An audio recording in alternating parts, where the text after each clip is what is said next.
لیے حلال نہیں کہ 3 دن سے زیادہ سوگ منائے،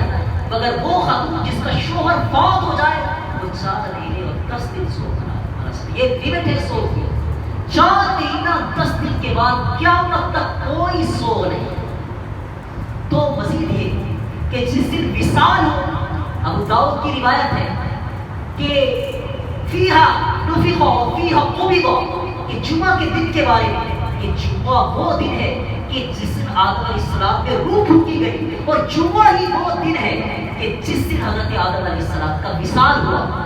لیکن اس کے باوجود کہ اسی دن روح پھونکنے کا دن، اسی دن وفات کا دن، لیکن ان کی اولاد قیامت تک